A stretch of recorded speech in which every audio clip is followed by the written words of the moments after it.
Good morning. Let's call this meeting to order, and I'll ask that we call the roll, please. Bill Price. Here. Dan Keating. Here. Bob Ross. Bill Flanagan. Here.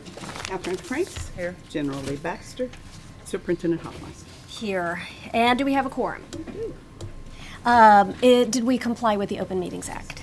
All right, very good. Thank you, board members. Thank you for joining us this morning. Would you please stand with me for a pledge of allegiance, a salute to the Oklahoma state flag, and a moment of silence. I pledge allegiance to the flag of the United States of America and to the republic for which it stands, one nation, under God, indivisible, with liberty and justice for all. I salute the flag of the state of Oklahoma. Its symbols of peace unite all people.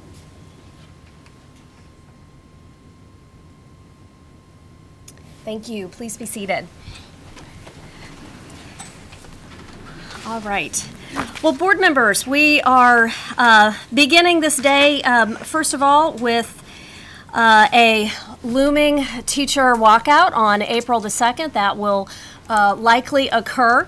As we understand, boards of local school boards of districts all across the state have been voting to adjust their schedules to support teachers, and they are mindful of some of the challenges that they face with timing, as this also opens our spring testing window, which is part of a federal compliance obligation we have, as well as state law. So we appreciate that mindfulness. However, we know that the largest walkout Facebook page is reporting that nearly 140 districts representing 70% of Oklahoma's student population have confirmed support of the walkout. This plan varies from district to district, of course, and there is actually a testing window. So the districts are able to schedule when they would be doing an assessment for their 3th through 8th graders within the month of April, and it is quite broad. So we believe that there are we remain optimistic that we'll be able to meet state and federal obligations. The ACT and the SAT have contractual dates that are already set. Some of those are in the very beginning of April. There is a makeup test that's also offered at the end of April. It is our hope that all students will be afforded the opportunity to take the ACT or SAT as scheduled in 11th grade. Let's see. Of course, we hope that it does not come to this. We know that the legislators are working around the clock, and they are working to find the right plan that can get enough votes to pass to address competitive pay for teachers. We know that there is also concern among teachers that the funding that their students need for various support, supplies, textbooks, etc., is also addressed. And the legislators are working to find a combination of those needs being met through legislation and funding revenue. Also, child nutrition departments, nonprofits, and churches are stepping in to make plans to ensure that our children have those nutritional needs met. And we are very grateful for all of that community engagement. I'd also like to give you an update on some exciting news. The computer science standards approved by all of us here earlier this month have been given to the legislature. The clock is ticking. They have 30 days to approve them, but this will put us into early May. I want to mention that Senator Stanislawski in a very nice email said, "I just reviewed the computer science standards, and they are excellent. It will be nice to be a leader in this area." And indeed, Oklahoma will be at the top of a list that we want to be on. And that top list is to be among 9 states who have adopted computer science standards, and to be one of only 3 states to have science standards, computer science standards for K through 12th grade with unique standards for each grade level. If approved, the initial implementation will begin next year in the 2018-19 school year. So at this time, I want to bring to your attention two excellent members of our team who make the work of the state so much better as they serve students and teachers and schools. The first that I would like to mention is our February Employee of the Month, Monica Daniels, who is the Assistant Executive Director in the Office of Accountability. Monica, would you stand? And actually, I'm going to ask both. I'm going to have two of you. So, Monica, would you go to the podium? And also, in just a moment, I will mention our March Employee of the Month. But while you're there, I would like to mention that Monica has been with the State Department a very short time. She has been instrumental in developing guidance and communication regarding the new accountability system. Here is what one of her coworkers had to say about Monica. She consistently and constantly displays her excellent organizational skills and professionalism. She is always prepared to take on difficult challenges, which makes an asset to the accountability team.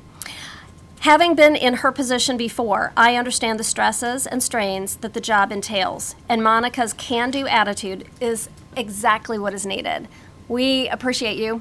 And Monica gave a presentation only, I think, about a month ago to the board, and will be also giving another on an update of the accountability system for our schools next month. So, Monica, in just a moment, I'm going to give you a certificate. But next, I'd like to ask that Timmy Spangler, the Director of Instructional Materials and Library, our March Employee of the Month, if you will please go to the podium. Timmy has been with the department since 2013, and we hope she sticks around for many more years. Here is what a coworker had to say about Timmy's Timmy's work ethic. Yes, Timmy.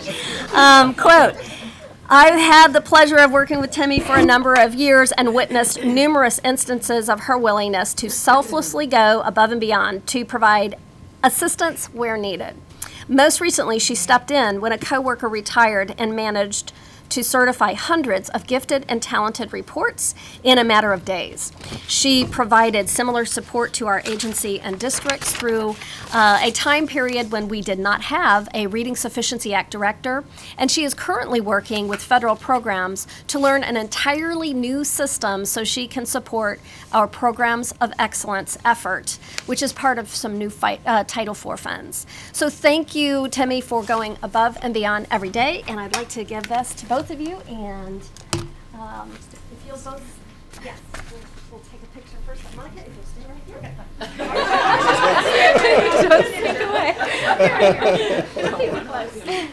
Okay. Okay.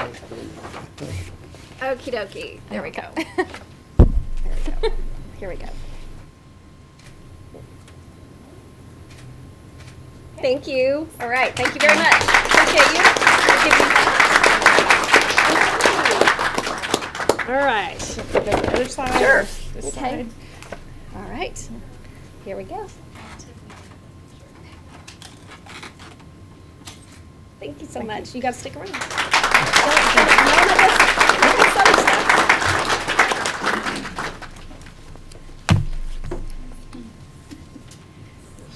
I appreciate you, Board, for indulging us as we highlight those who are working their hearts out right here at the State Department of Education, and we know that they are joining so many who are working to their maximum capacity within districts. So thank you for each of them. All right, board members, we have some visiting first-year superintendents that I need to identify and recognize. So if you will stand when I call your name and remain standing. We have Regina Henderson of Leach Public Schools. Thank you. Also, Brett Hill with Moss. Brett, thank you. And then today we also have Mark Bolin from Grove. There you are, Mark. And Jerry Birdsong at Goodwell. Excellent. So this is how you're spending spring break. Well, we're glad you're here with us. Thank you so much. Thank you for your service and stepping into this role. Appreciate you.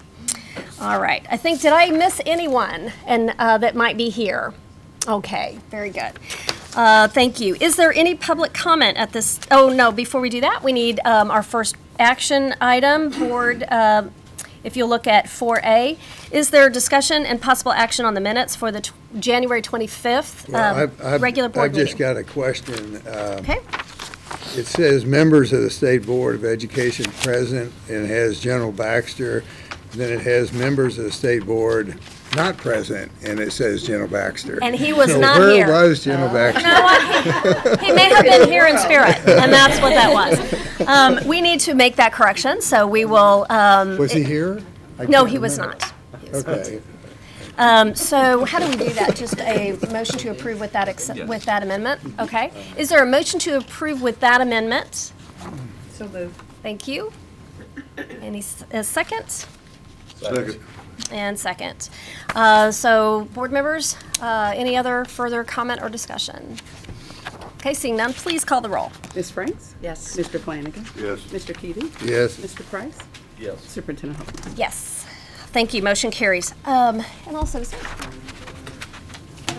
thank you. Do you have another one? I won't take yours. All right. Public comment. Is there? Thank you. Is there a public comment that we have to address today? Anyone? All right. Thank you. Item 6 is our consent docket. Board members, you have those in front of you. Is there a motion to approve the consent docket? So moved. Okay. Second. Motion and a second. Any other comments? Discussion? Does anyone know how many emergency certified teachers are on this list by any chance? 23. All right. All right, motion to approve and second. Please call the roll. Mr. Price? Yes. Mr. Keating? Yes. Mr. Flanagan? Yes. Ms. Franks? Yes. Superintendent Hall? Yes. All right, motion carries. Thank you. All right, next item is 7, academic affairs. Letter A, discussion and possible action to approve the focused field of career study in computer science and biomedical science at Wes Watkins Technology Center. Thank you. Good morning, honorable members of the board and Superintendent Hoffmeister. You may recall that the Oklahoma State Board of Education considers focus fields of study for career technology centers that are going to offer coursework as early as a student's sophomore year. We review the focus fields of study submitted by career techs, and we look for not only contextualization of the teaching of mathematics and science, but also the rigor, so that it is the equivalent of what students would be receiving in public education. Our STEM team here at the State Department of Education does a thorough review of the materials submitted for that. So today we actually have several focus fields of study for you to review.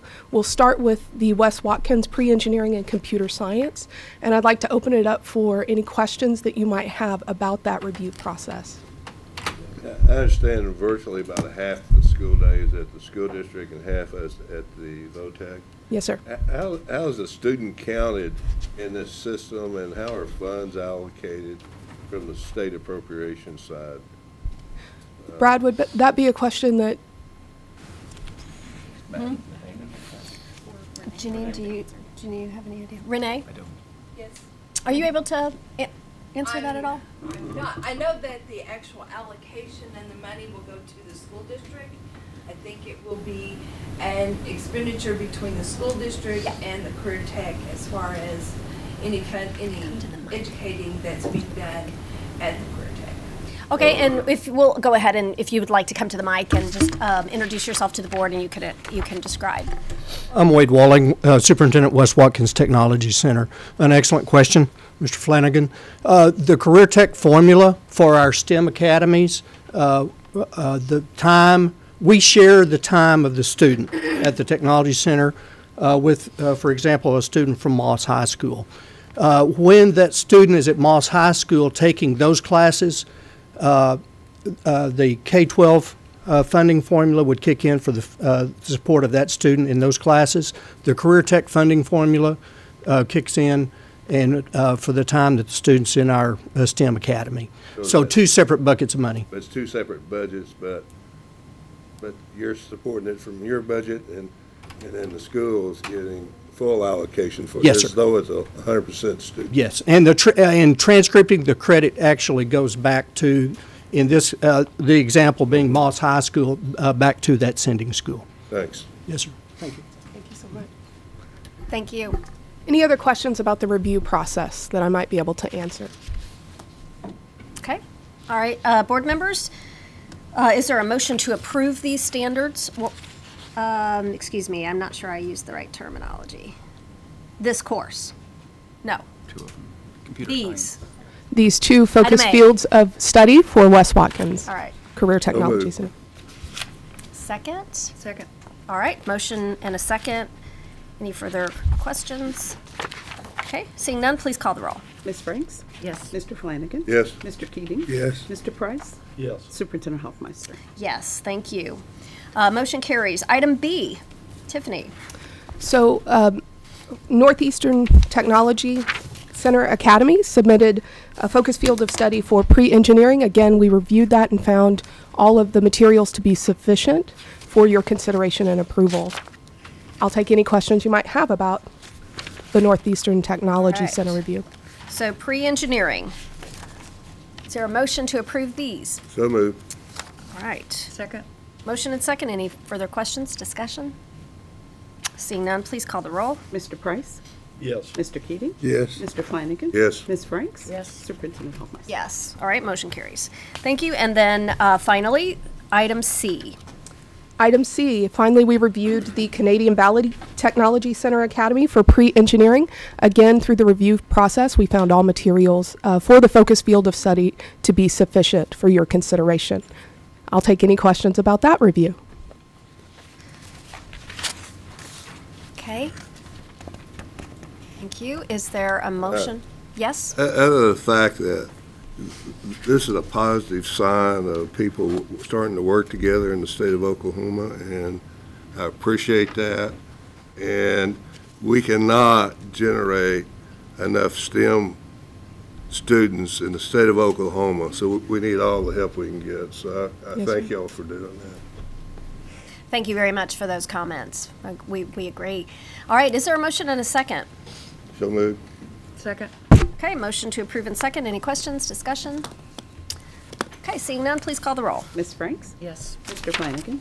Yes. Mr. Keating? Yes. Mr. Price? Yes. Superintendent Hoffmeister? Yes, all right. Motion Thank you. carries. Thank you very much. Item 8A, discussion and possible action on the 2018 fiscal year general fund balance penalty and waiver requests. Please welcome Renee McWaters. Thank you, Renee. Good morning. Good morning, Superintendent Hoffmeister, honorable members of the board. I'm here to present to you the list of districts who have applied for the waiver from the general fund balance penalty. We have 22 that were eligible for this eligible for the waiver.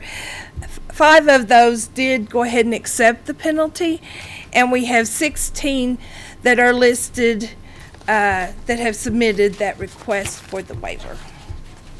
We have 1 district that did not respond, has not responded, has been received the penalty since 2014 and has not responded any, and that's Tologa. So they're on your list.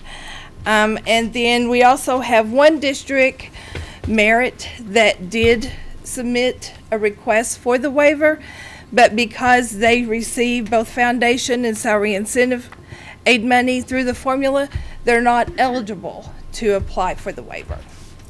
So that explains. Do you have any other questions? What is the recommendation of your office regarding these? Our recommendation is that you grant the waiver for the 16 that have submitted their request for the waiver. Have you reviewed each one of these to reach that conclusion? Yes. Most of the districts are limited as far as their ad valorem is high, and some of those don't get that money, part of that money, until the end of the fiscal year, And so for that reason, because they don't get any funding through the formula, then they have to carry over enough from the previous year to make it through until their ad valorem tax dollars hit them in January and December and January. So for that reason, and to maintain their district's maintenance, they do, and payroll, they do have to carry over additional funds. I see. Yes. Why would it, I'm sorry, Go ahead. why would a district accept the penalty? Do you visit with them before We send they a make letter. that? We send a letter to every district, and there were 26 total that had a penalty. We send that to them at the end of January by the 1st of July, or 1st of February. And then we had some districts that came back and either accepted or didn't make their response real clear. And so then we turned around, and in February we sent another email to them explaining that they were eligible to apply for this waiver and to make sure that that was clear to them. We still had 5 that accepted, and those 5 have been accepting for a few years now. Is it because it's a small amount? I can't honestly tell you the reason for accepting it. But then we had several who didn't necessarily accept the penalty, but they didn't ask for the waiver either. That after our second email that went out, they did come back and I think understood a little bit better and did apply for the waiver. Are any of these new superintendents in any of these I districts?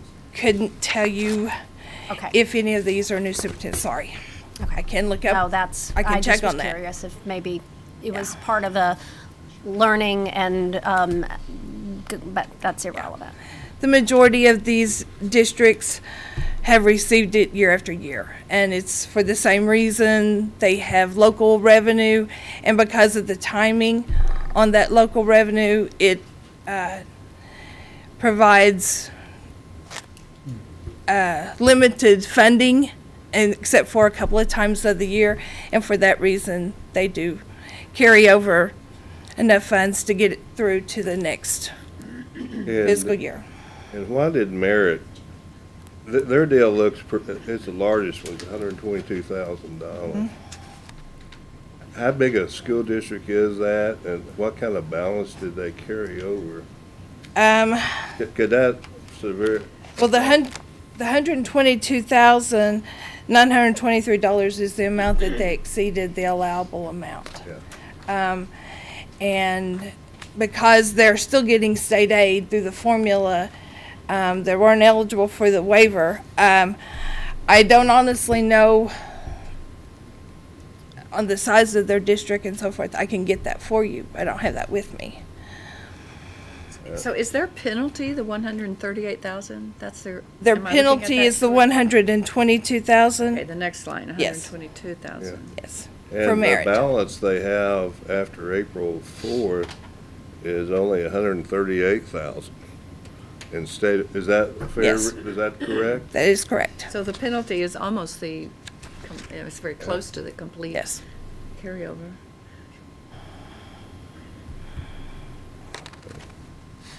I don't know. I think the proper thing, we probably ought to review that one more, since it's such a big effect of remaining appropriations, and prove all these others, but carry this one over. And does the 3 mean this is their 3rd year? Is that correct? The 3 has to do with their district. Their congressional district? Yes, the is congressional 3. district, yes. They have to exceed this penalty for 2 consecutive years before they're ever penalized. So in other words, they exceeded it last year and they exceeded it again this year, and it's only the 2nd year that it actually becomes a penalty that could be assessed against them.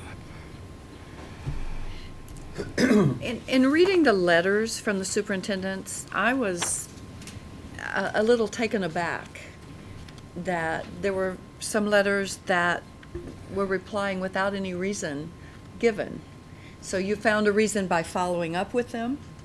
Through an email? Well, we did contact those that came back without making it clear what they were, if they were asking for that waiver or if they didn't come out and say that they were accepting. Even those that accepted did get that second email, but they didn't make a change in their acceptance. I also was a little, I would recommend to all superintendents that they check their grammar. Okay. Have English teachers on staff, I'm sure. I'm sure, yes. Thank you. There were three that were significant. There was the Merritt School District with 122,000. Then there was the Cherokee with 83,000, and the Sear with 64,000. Then you have a huge drop off to 11,000 after that. All the others are rather minor. Were there any special circumstance on those three? Those seem to be the significant ones. Right offhand, I can't think of anything specific for those. Of the ones that you mentioned, those have been, they've had this in the past. This is not their first year that it's been assessed. So in other words, and some of these are on this list every year for 5 and 6 years. I mean, I think. Like prior. Yes. Prior They are here for prior years, yes. Prior has had this since 2013. It has to do with the economic conditions of trying to basically, I'm asking for you to check my understanding, but they're trying to anticipate properly, or they have they have substantial, unprecedented growth in their district with property assessed value. I mean, they have, and right now I'm drawing a blank, but with prior they have, yes, thank you. And then the other part with other districts is they're not unstable. It's an unstable environment, so they're not real sure if their ad valorem is dropping over the last few years. Then they're trying to save as much as they can. So there's a lot of different scenarios with these districts as to why they've ended up. And again, if they're part of the tax exemption, the 5-year ad valorem, they don't get a lot of that. Normally it goes to the legislature and they ask for supplemental, and that funding is distributed to them in May and June. So they get it right at the end of the fiscal year, which would then show a large amount of carryover. But again, because it's part of that ad valorem reimbursement fund, they're not getting those tax dollars, which is because they are part of that program, and they won't get that until later in the year. Do you have to request the waiver? We have five or six school districts that were eligible for the waiver, but they did not request the waiver. Do they have to request the waiver in order to qualify for the waiver? I think by statute they have to request the waiver. Do they either have to accept the penalty or protest the penalty? Yes. Okay. What is a protest waiver? One of the letters, Yeah, that was. I request a protest waiver. What is that? Sometimes we have a little difficulty. I think in some of these, the way they word it, they are asking for the waiver, but they're protesting the penalty. Maybe they got it all confused as to how they worded it, but Okay. They are protesting the penalty and asking for the waiver, I think is what they were trying to get across. Mrs. Franks, the statute actually requires that if a district is protesting, that same district has to submit with its protest the reasons for the protest, along with supporting documentation. So, And that's where part of my confusion has come in, because in reading these letters, there were several that gave no reason. And we've had some districts that have submitted the same letter year after year, just changing the date and the new signature. Cherokee, one of the large ones, really gave a nothing letter. No reason. No reason. Sayre, on the other hand, one of the large ones, gave a lot of good reasons. You know, it seemed like they went into great detail on their problems. They did. Sayre did a good job. Freedom and Fort Supply did good jobs in their letters. If the letter does not give a reason for the waiver, how are we meeting the statute that our attorney just read us if we grant the waiver when they have not fulfilled that? Well, if you wish, we can go back in and request additional information from them. But it is. I guess my take on it is they should have given us the information to begin with. Okay. The school districts need money. I would think this would be a priority. And getting it right. And by the way, to waive a penalty is not a WAVE either. That's another. That was in one of the Board, letters. how would you like to fashion this motion then? Are there certain school districts that you want to pull off or table, or how would you like to take a moment and think about this? You know which school district that you, I think the ones that didn't give a reason, we need to go back and ask for a reason. I agree. And then the one here that is so large that we want to make sure it doesn't materially affect the ability to close out the school year. And then put those on the next month's agenda, but approve all that's eligible, all is eligible minus those. Okay. Yes, and I agree. And one letter that was particularly irritating was the reasons were No Child Left Behind being repealed. Is that a reason? New ESSA adoption is number 2. That's not a reason for what we're talking about. What this subject is. NCLB being repealed should not have an effect on the carryover of funds. So that was not a reasonable letter. When I read the letters, I found several that were okay, about 3 that were good. Do you have, from reading of the letters, do you know which ones that you feel had a good reason? I mean, we can go back through them if they requested the actual waiver, then we had provided that to the state board for your decision on that. How about if there's a motion to approve those who gave reason? That was, well, I think you would just need to call out which ones you want to approve today. I think that because then we're talking about certain reasons that seem to not apply. It seems like staff ought to go through and make recommendations on the ones that give reasonable explanations to the board, and for the board's decision on whether we accept those recommendations or not. Would it harm these districts if we delay? I'm sorry. Would it harm these districts if we delay?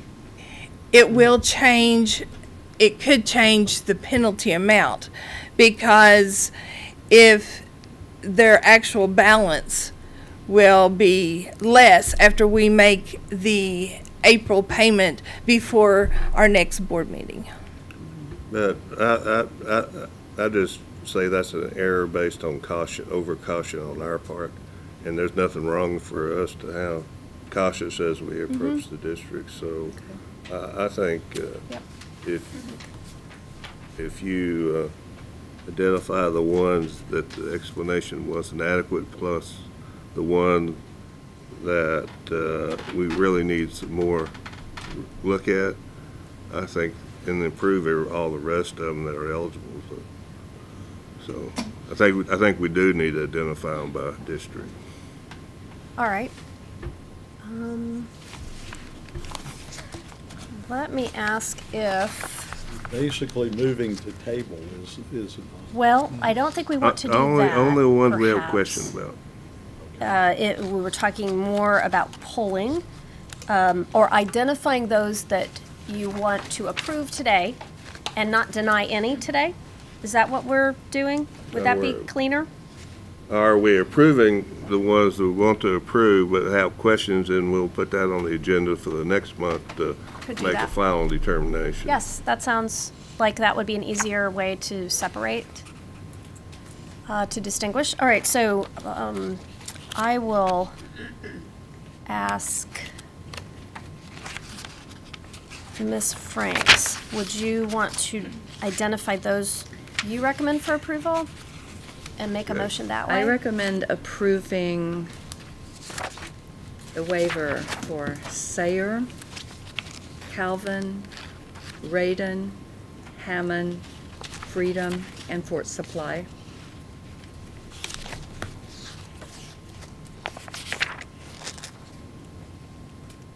All right. Is there a second? Do we need to specifically mention the ones that are not eligible? Not today, no. We can table Okay. the ones that are not moved for approval and bring those back next month. And so all the remaining are requested for additional information, Sure. including merit for special consideration just due to the size and effect on its remaining state allocation of funds. All right, so let me ask, would that be part of your motion then?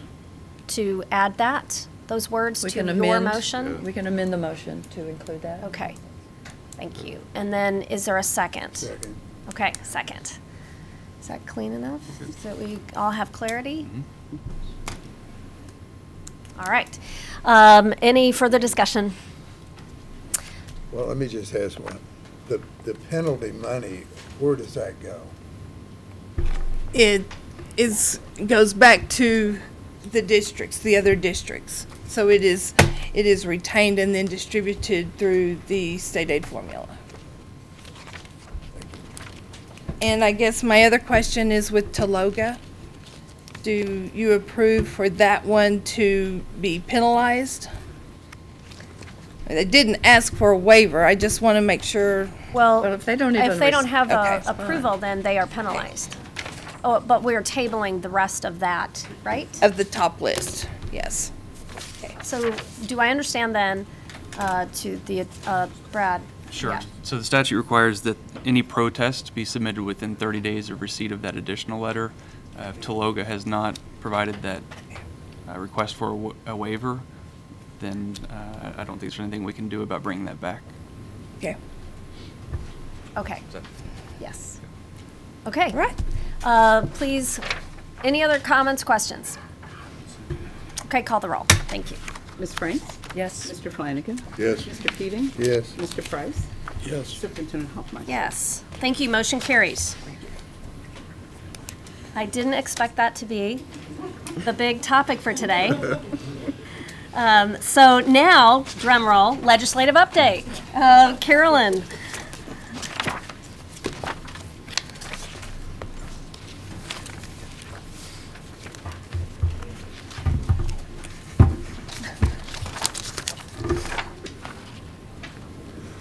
Good morning, honorable board members and superintendent. Thank you for having me today. I'm pleased to present just a sliver of things that have been happening at the Capitol. We are past the first major deadline, which was last Thursday, where bills had to pass out of their House of origin, so either off of the floor of the House for House bills and off of the floor of the Senate for Senate bills. So currently there are 921 bills left that could be considered. That's out of close to 4,000, which includes carryover bills from last session. So all in all, we've got about 276 education-related bills that could move forward for the remainder of the session. So I'm just going to give you some of the highlights of things really in topical sort of areas for your information, and certainly I'm sure there are bills that I will miss, and if you have any questions on any specific one that you may have heard about, I'm happy to field those as well. So first is assessments, which continues to be a topic at the legislature, though perhaps less this year than in past years. The first two bills that we have here on the list, House Bill 3311 and Senate Bill 1055, really are very similar in what they do, and presume that only one of these will move forward, but both seek to have greater emphasis on civics in our social studies standards, and as a result on the required U.S. history test. As you might know, the department is preparing to undertake the revision of the social studies standards over this summer, so this is good timing for reconsideration of what's important to be included.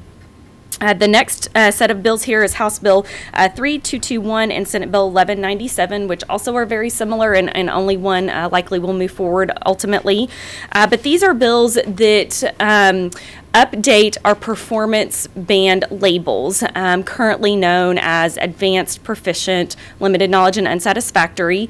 You might remember at the recommendation of our Technical Advisory Committee, after the new cut scores were set for our new assessments, they had recommended changing our performance band labels to better align with the meaning that the Technical Advisory Committee had set for those bands. So the bottom two would be changed to basic and below basic under these bills to align with those recommendations.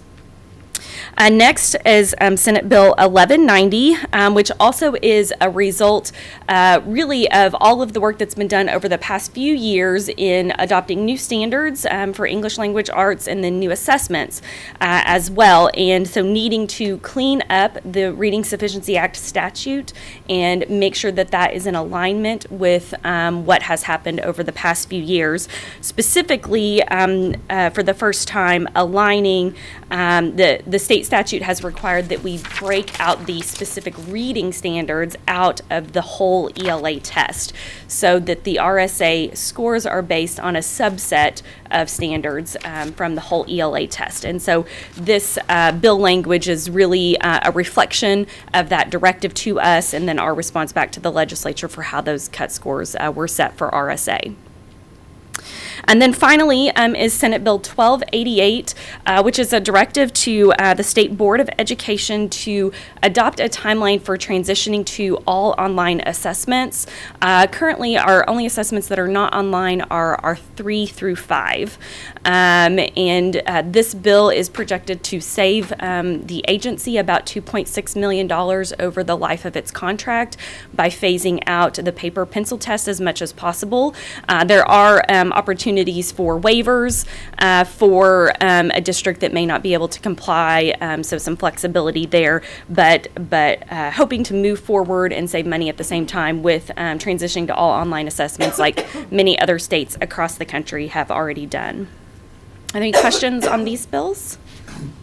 Sir? Always in the past, there's been a problem of some school districts not being online.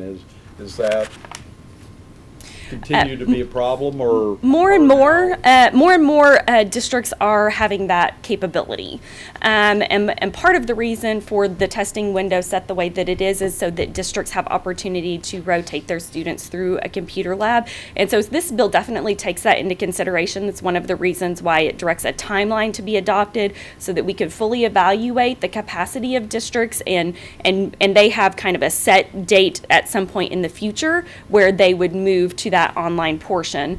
But also, like I said, there's an opportunity for them to request a waiver if something comes up where they're just not able to comply. Then they could give that reasoning to the state board and ask to be administered paper pencil. Are we getting close to having all school districts being on? Yes, that's my understanding, is that as the years go by, more and more districts are being able to move in that direction. That's wonderful. Mm-hmm. Okay, the next set of bills, really, I've kind of encompassed them all up into sort of student safety bills.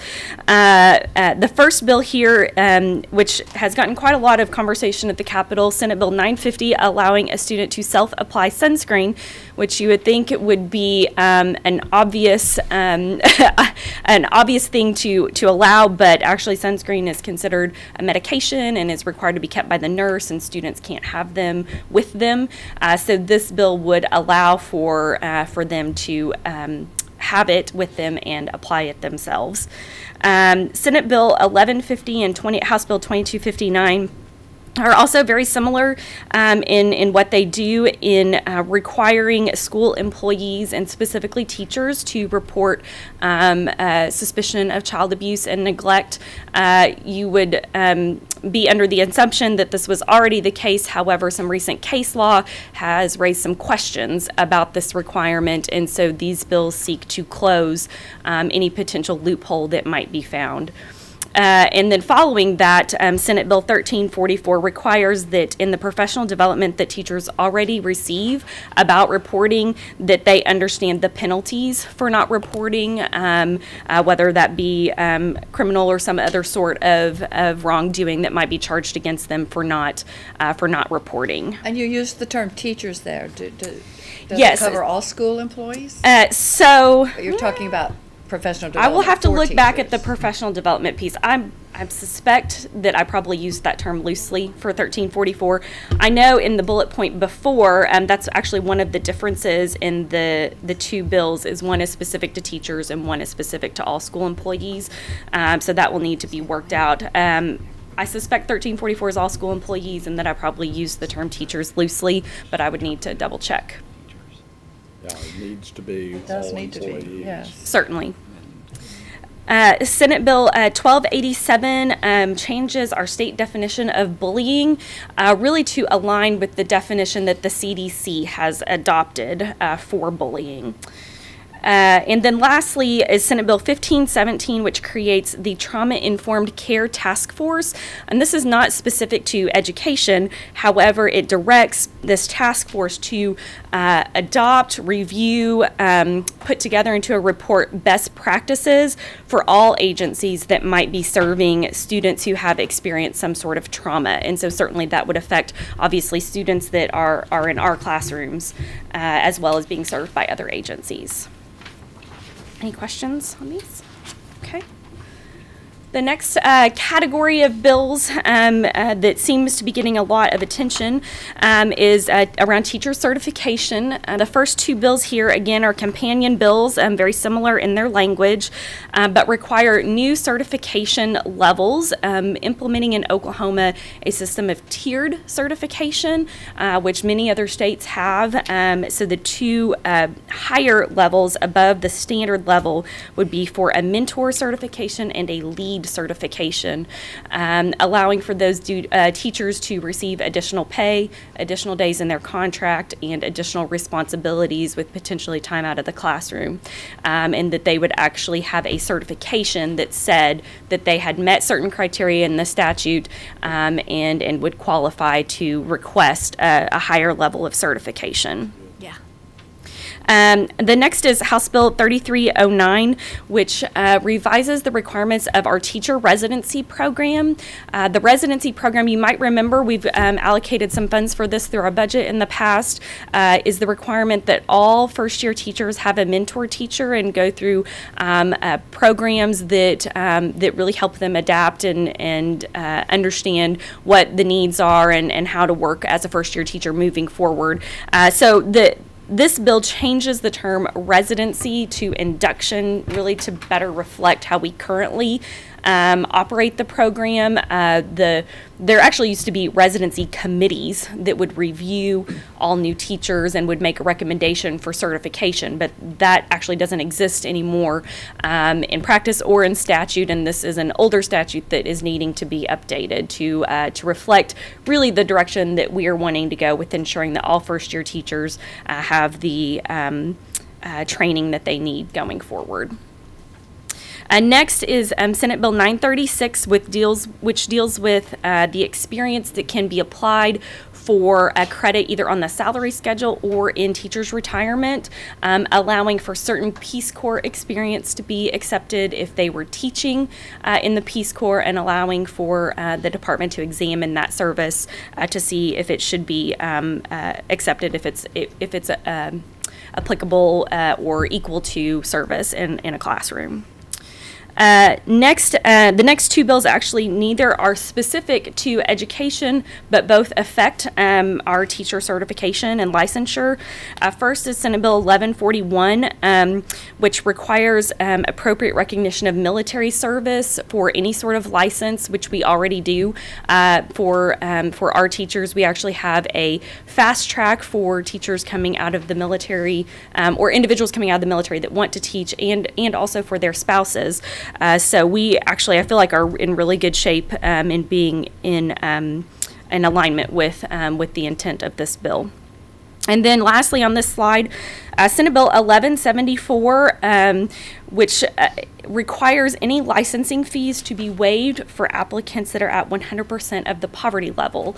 And I think likely the intent behind this bill is good in allowing greater access to all sorts of fields of service or work, and so by waiving that fee, they don't have that barrier of having to pay a fee to be licensed, whether it be any other field outside of education. Obviously, we have a particular interest in this bill because of where teachers sit currently in their how much they make, and wondering how many teachers might actually qualify for this, which obviously would have an impact on our certification department. So just something that we're keeping an eye on. Certainly we want teachers to have easy access to the classroom, but at the same time we have legal requirements to process background checks and fingerprints and things like that have a cost. So keeping an eye on this one as it moves forward. Any other questions? Okay. Last slide. There are a few transparency bills, is how I've termed them, that are moving through the process. The first three here are regarding our fiscal transparency website that houses all of the OCAS information. The first two here, House Bill 3540 and Senate Bill 1199, would require that districts provide a link to the OCAS site within one click of their homepage, and would require us to publish school site data, which we are already doing under the requirements of ESSA. The third one here, House Bill 2860, would require us to publish superintendent salaries and the breakdown of that salary, along with all of the other revenue and expenditure data, which we already have, is already reported to us from school districts and is already publicly available, but this will make it easier to find and access by the public. Second here, bullet, House Bill 2009 requires the State Department of Education to publish a report, I believe it's twice a year, on district pay increases. So this would include anything from the required salary step for teachers to a bonus, or those districts that pay above the minimum salary schedule if they choose to do that. We would be required to publish a report to the public that states, you know, this teacher got this pay raise with, you know, and maybe change this job title. So we already have all of the data to do this. It's a simple kind of math problem between a subtraction between, you know, one point in time versus the next point in time. So don't anticipate that this will be additional burden on our districts. Do we actually have it in that level of detail? We do. We know the exact dollar that every teacher in the state makes. and it's published in a massive spreadsheet on our website, which is very cumbersome to deal with, but it's all publicly available because it is down to the individual teacher level, and whether it was for extra duties or whether it was for classroom or whether it was for reading specialist or whatever that principal, whatever that might be, all of that information we have. So the public can go and pull our website up and get to that report? Yes, they sure can. If you go to the personnel reporting, school personnel reporting page on our website, it's a big spreadsheet that you can download and you can sort and manipulate if you choose. So all the teacher salaries are on our website, but the superintendents are not, and They are. The superintendents are also included in that spreadsheet. What this would be seeking to do would be, instead of having that in the massive spreadsheet, to kind of pull that out and put it on a website by itself so that it's easier to see, so that you don't have to go through the big spreadsheet. Correct. So the last one here on this slide is Senate Bill 1301, which would require an affirmation from those schools that are serving students on the Lindsay Nicole Henry Scholarship that they are able to serve those children and to meet their needs, meet the disability needs of the students who are on those scholarships. So that is the last of it. I told Brad I would include some update on the budget, but I don't really have one. So we are still waiting and watching and having conversations, and hopeful that that we'll see a teacher pay raise roll out in the next week or so. So, any additional questions on other bills that you might have heard of, or Superintendent, any comments? Thank you. I do know that, could you just give us that summary of how many bills you've been tracking that touch in some way education, and what we are down to right now? Right now we are down to 276. And we started with? Probably about double that. I didn't write that number down, but yeah, probably about double that at the beginning of session. So we're at about half right now. So moving into the home stretch, second half of session. Very good. All righty. Thank you very much. I appreciate that. All right. Thank you. Any other comments or questions, board members? Very good. Thank you. Well, now, board members, please turn your attention to item 10, legal services. We'll ask Lori Murphy, Assistant General Counsel, to come and share with you our emergency rule amendments. Good morning, honorable members of the board. I have to point out these are not emergency rule amendments. We did consider an emergency rule earlier this month, and there is a permanent version of that coming up. So these are all listed separately in your agenda, but you can consider them in one vote. So I will summarize briefly each of these changes for you and take any questions you have as we go through. The first is Section 210.1015, the rule on audits. And this is an update to the rule that describes the requirements for recording student enrollment and attendance. That rule has not been updated in some time and was out of date as it is. The rule lists specific codes that schools are to report enrollments and withdrawals under. Those codes are no longer what is actually in use. There's actually a document that's distributed to schools annually and updated also on our website, which has the current requirements, and the rule is updated to refer to that document for specific codes.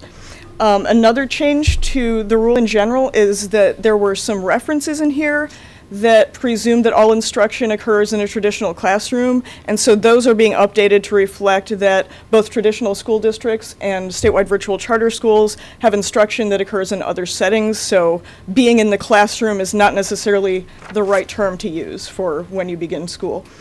And lastly, and probably most importantly, we've received a lot of input from school districts requesting the removal of a provision in this rule that requires students to be dropped from the roll immediately upon suspension. And we agree that that is an appropriate provision to eliminate because schools are required to continue providing education services to students who are suspended. So we do believe that that's an appropriate provision to eliminate. Do you have any questions about this rule or comments? The next is section. I've got a question. Yes. Theoretically, if a student is suspended, how do you provide education to them? Now that can vary on the one hand between regular education and special education students, but for all students, regular students included, if you are suspended for more than 5 days, a district is required to provide an education plan providing for that student to complete all of their core credits and work, even during their suspension. And districts are also encouraged in statute to provide that for under 5-day suspensions. Some of that would be providing work, having teachers compile work and notes, which are sent home with the student regularly, or which the parent picks up. For special education students, there are additional rights that they have that would mean more supports might be involved in that, including actual contact with teachers. But in any case, suspended students suspended for more than 5 days absolutely have to continue to provide be provided education services, and under 5 days, that's strongly encouraged. So that's why it's been a bit of contention that there has to be dropped from the roll upon suspension. So that's why we believe that change is appropriate. But the actual nature of services could vary depending on what services the student is normally entitled to. Any other questions about suspension or the audit rule? The next up is about the Oklahoma Academic Scholar Recognition Program. This is a program that exists to recognize academic achievement for graduating seniors, and there is a special notation that goes on the student's diploma if they qualify and are approved for this. The requirements for that are a 3.7 GPA, or to be in the top 10% of the graduating class, and also to receive a composite score of 27 on the ACT or 1220 on the SAT. All those requirements are recommended to remain in place. However, the rule has language that historically required the ACT or SAT scores to be on a national test date, and now that our state assessment system actually incorporates those assessments, we believe it's appropriate for state-administered dates to also be included in that. And following public comment, we're making a clarification in this rule that if you are a student with disabilities who receives testing accommodations and might need testing accommodations for the ACT or SAT that are not available on one of those dates, those students would be allowed to use a different testing date to demonstrate their eligibility. Any questions about that? The next rule, this is the medical exemptions from chronic absenteeism rule. This is the permanent version of an emergency rule that you approved earlier this month at the special meeting. And that emergency rule has been submitted to the governor, and we believe that that will go into effect very soon.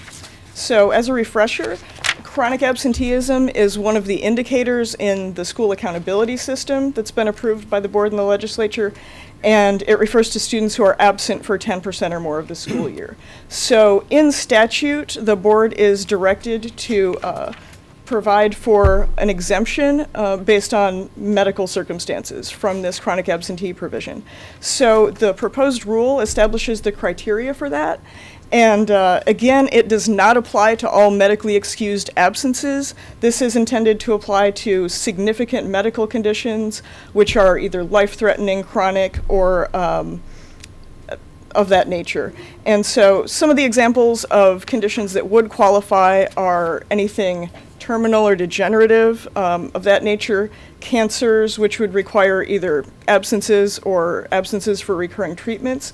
And also available through the rule is an exemption based on a death in the immediate family of the student, because that is a circumstance we unfortunately see fairly often. Also, severe emotional traumas would be covered, something like an assault or a sexual assault on the student. That would also fall under these provisions for exemption. And a school can apply for this over the single sign-on system that school districts normally use to submit reports to the department. So that would be entirely an online process, and they will also be able to securely upload the supporting documentation online through that same process. So we anticipate that to go into effect at the end of this school year to apply to the 2017-18 school year. Any questions or comments about that? Yes. The only question I had is somebody contacted me saying the U.S. Department of Education had objected to this rule, that it didn't align with the federal law. That has not happened to our knowledge. We have not received any communication or contact about that. Okay.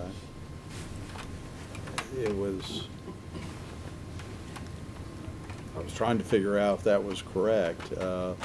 I don't believe that's correct. We have not received any word about that. And we've also been in contact with the governor's office about the emergency version, and they have also not received any contact about that.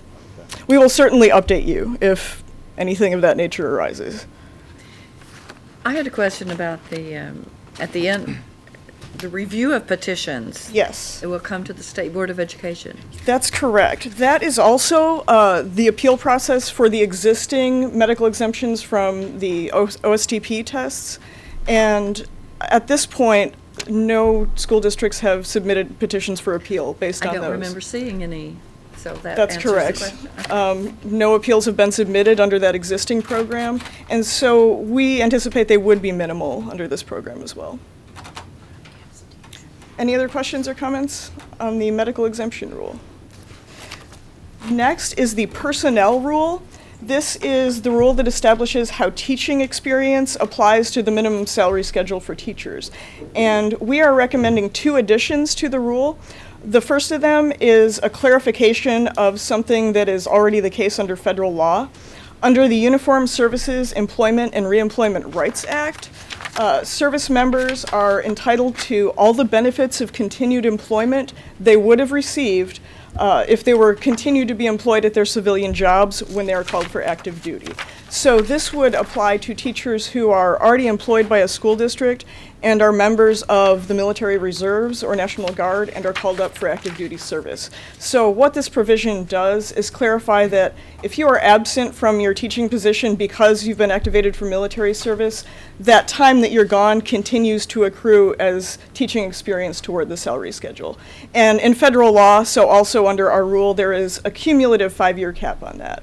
So you could be gone for a total of 5 years over the course of your teaching career for various deployments, and those would accrue toward the salary schedule for you. What about the vesting requirements within your defined benefit plan? Does that affect that? The flexible benefit allowance does continue under this. I believe that if you're referring to like teachers' retirement system, you are entitled to purchase that service as well. As you would, I believe, the same as for the bill Carolyn mentioned about the Peace Corps, that you do have the opportunity to add those benefits as well. And the next addition to the personnel rule about teacher service provides that certified individuals who hold an OSDE certification from this department who teach in the Sooner Start program, that is the joint operation of OSDE and the Department of Health about very young children with disabilities, birth through age 2. Individuals who are certified and provide education services through that Sooner Start program are also proposed to be eligible for teaching service for that education service they provide through the joint OSDE program. Any questions about this change or comments? Thank you. There is one remaining. The last is the Program of Studies and Graduation Requirements rule. And this is a required amendment. The board is directed, as part of the statute establishing the new student assessment system, to adopt a rule providing for juniors or students who move in from out of state after their junior year to not be denied a diploma based on having been in another state and not necessarily completed Oklahoma's testing requirements.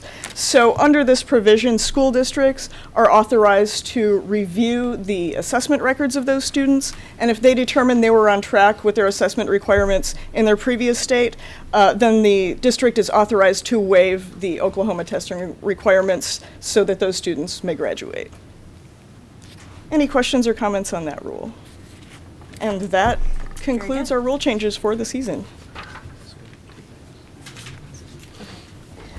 Board members, you are able to make a motion to approve all of these if you would like, or if you... I move to approve all of the amendments presented.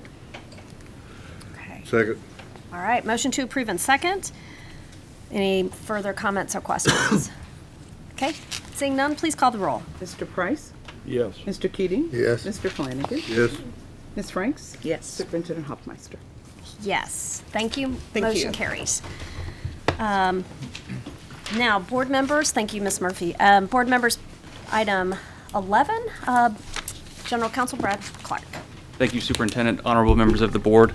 This morning on this portion of the agenda, we have several matters that were requested to convene an executive session to discuss, including possible action to suspend and/or revoke the teaching certificates currently belonging to the individuals identified on the agenda, as well as to discuss a pending investigation concerning Chickasha Public Schools. So moved. Okay, motion, second? Second. Second? Okay, please call the roll. Mr. Price? Yes. Mr. Keating? Yes. Mr. Flanagan? Yes. Ms. Franks? Yes. Superintendent Hall. Yes. All right. Thank you very much. We will then move into executive session. Thank you for those who were with us today. You're welcome to stay if you like. We would just ask that you clear the room for executive session. Thank you.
Okay, motion and a second. Please call the roll. Mr. Price? Yes. Mr. Keating? Yes. Mr. Flanagan? Yes. Ms. Franks? Yes. Superintendent Hoffmeister? Yes. Okay, we are out of executive session. Let the record show that there were no decisions made during executive session. At this time, I would entertain a motion. I move that we accept the hearing officer's proposed order to revoke the teaching certificate and certificate numbers of Megan Sloan, Tamara Zeno, Brendan Duncan, Glenn Roning, and Sandra Mayfield. All right. Second. Okay, any discussion? All right, motion and second. Please call the roll. Ms. Franks? Yes. Mr. Keating? Yes. Mr. Flanagan? Yes. Mr. Price? Yes. Superintendent Hoffmeister? Yes, motion carries. Next, is there a motion for item 11B? I move that we issue emergency orders summarily suspending the teacher's certificate and certificate number of Jason Ott, Tasha McCoon, and Okay. Tasha McCoon. Is there a second? Second. Okay, motion and second. Discussion? Seeing none, please call the roll. Mr. Price? Yes. Mr. Keating? Yes. Mr. Flanagan? Yes. Ms. Franks? Yes. Yes, motion carries. Okay, it looks like that is the only motion to entertain. Is there any new business? Item 12? Okay, seeing none. I would entertain a motion to adjourn. So moved. Second. All right, motion and second. All in favor say aye. Aye. Aye. All right, and that is unanimous. We are adjourned.